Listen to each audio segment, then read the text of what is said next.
ایک دفعہ حضرت عیسیٰ علیہ السلام اپنے شاگرد کے ساتھ ایک سفر پر جا رہے تھے۔ راستے میں ایک جگہ آرام کی غرض سے رکے اور شاگرد سے پوچھا، تمہاری جیب میں کچھ ہے؟ شاگرد نے جواب دیا، جی میرے پاس 2 درہم ہیں۔ حضرت عیسیٰ علیہ السلام نے اپنی جیب سے 1 درہم نکال کر شاگرد کو دیا اور فرمایا، یہ 3 درہم ہو جائیں گے، قریب ہی آبادی ہے، تم وہاں سے 3 درہم کی روٹیاں لے آؤ۔ شاگرد چلا گیا اور راستے میں واپس آتے ہوئے سوچنے لگا، حضرت عیسیٰ علیہ السلام نے تو 1 درہم دیا تھا اور 2 درہم میرے تھے، جبکہ روٹیاں 3 ہیں، ان میں سے آدھی روٹیاں حضرت عیسیٰ علیہ السلام کھائیں گے اور آدھی روٹیاں مجھے ملیں گی، لہذا بہتر ہے کہ میں 1 روٹی پہلے ہی کھا لوں۔ چنانچہ اس نے راستے میں ہی 1 روٹی کھا لی اور باقی 2 روٹیاں لے کر حضرت عیسیٰ علیہ السلام کے پاس پہنچا۔ حضرت عیسیٰ علیہ السلام اور شاگرد نے جب کھانا کھا لیا تو حضرت عیسیٰ علیہ السلام نے شاگرد سے پوچھا کہ 3 درہم کی کتنی روٹی ملی تھیں؟ شاگرد نے جواب دیا، اللہ کے نبی 2 روٹیاں ملی تھیں، ایک آپ نے کھائی اور ایک میں نے کھائی۔ حضرت عیسیٰ علیہ السلام خاموش ہو گئے۔ کچھ دیر بعد وہاں سے روانہ ہو گئے۔ راستے میں ایک دریا آیا۔ شاگرد نے حیران ہو کر پوچھا، اے اللہ کے نبی، ہم دریا عبور کیسے کریں گے جبکہ یہاں تو کوئی کشتی بھی نظر نہیں آ رہی؟ حضرت عیسیٰ علیہ السلام نے فرمایا، گھبراؤ مت، میں آگے چلوں گا، تو میرا دامن پکڑ کر پیچھے چلتے آنا، خدا نے چاہا تو ہم دریا پار کر لیں گے۔ چنانچہ حضرت عیسیٰ علیہ السلام نے دریا میں قدم رکھا اور شاگرد نے بھی ان کا دامن تھام لیا۔ اللہ کے حکم سے آپ نے دریا اس سے عبور کیا کہ آپ کے پاؤں بھی گیلے نہ ہوئے۔ شاگرد نے دیکھ کر کہا، میری اعضاء و جانیں آپ پر قربان ہوں، آپ جیسا صاحب اعجاز نبی پہلے کبھی مبعوث ہی نہیں ہوا۔ حضرت عیسیٰ علیہ السلام نے فرمایا، یہ معجزہ دیکھ کر تیرے ایمان میں کچھ اضافہ ہوا؟ شاگرد نے جواب دیا، جی ہاں، میرا دل نور سے بھر گیا ہے۔ پھر حضرت عیسیٰ علیہ السلام نے فرمایا، اگر تمہارا دل نورانی ہو چکا ہے تو بتاؤ روٹیاں کتنی تھیں؟ شاگرد نے جواب دیا، اے اللہ کے نبی، روٹیاں صرف 2 ہی تھیں۔ پھر حضرت عیسیٰ علیہ السلام وہاں سے آگے چل دیے۔ راستے میں ہرنوں کا ایک گول گزر رہا تھا۔ حضرت عیسیٰ علیہ السلام نے ایک ہرن کو اشارہ کیا تو وہ آپ کے پاس چلا آیا۔ آپ نے اسے ذبح کر کے اس کا گوشت کھا لیا اور شاگرد کو بھی کھلایا۔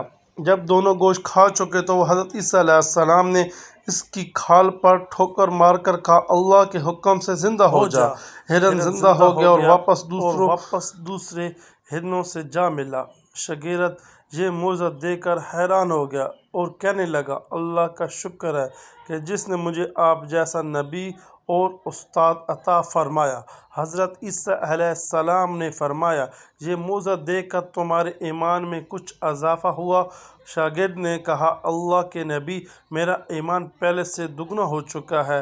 حضرت عیسیٰ علیہ السلام نے فرمایا، پھر بتا روٹیاں کتنی تھیں؟ شاگرد نے پھر وہی جواب دیا، اے اللہ کے نبی، روٹیاں بس 2 ہی تھیں۔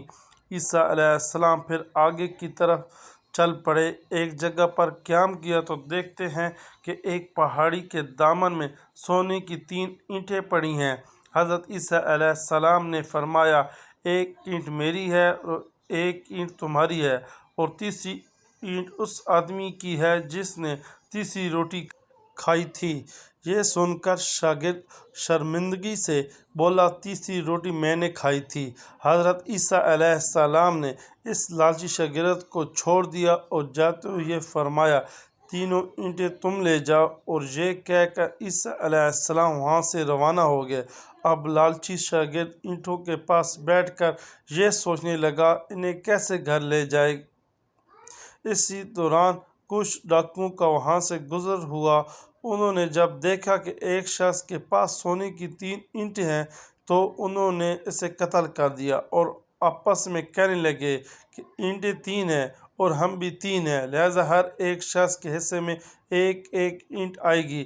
اتفاق سے وہ تینوں ڈاکو بھی بھوکے تھے۔ انہوں نے ایک ساتھی کو پیسے دے کر کہا کہ شہر قریب ہی ہے، تم وہاں سے روٹیاں لے کر آؤ اور کھانا کھانے کے بعد ہم اپنا اپنا حصہ تقسیم کر لیں گے۔ چنانچہ وہ شخص روٹیاں لینے گیا اور دل میں سوچنے لگا، اگر میں روٹیوں میں زہر ملا دوں تو باقی دونوں ساتھی مر جائیں گے اور میں تینوں اینٹوں کا اکیلا مالک بن جاؤں گا۔ جبکہ دوسری طرف اس کے دونوں ساتھیوں نے آپس میں مشورہ کیا کہ اگر ہم اپنے ساتھی کو قتل کر دیں تو ہمارے حصے میں 1.5 اینٹ آئے گی۔ جب ان کا تیسرا ساتھی زہر آلودہ روٹیاں لے کر آیا تو انہوں نے منصوبے کے مطابق اس پر حملہ کر کے اس کو قتل کر دیا۔ قتل کرنے کے بعد انہوں نے خوشی میں سوچا کہ اب کھانا کھا لیں، ہمیں کھانا بھی زیادہ مل گیا اور سونا بھی۔ پھر جب انہوں نے روٹیاں کھائیں تو وہ دونوں بھی زہر کی وجہ سے وہیں مر گئے۔ پھر جب واپسی پر حضرت عیسیٰ علیہ السلام اسی راستے سے گزرے تو دیکھا کہ اینٹیں ویسی کی ویسی رکھی ہیں، جبکہ پاس 4 لاشیں پڑی ہیں۔ آپ نے یہ دیکھ کر ٹھنڈی سانس بھری اور پھر فرمایا، دنیا اپنے چاہنے والوں کے ساتھ یہی سلوک کرتی ہے۔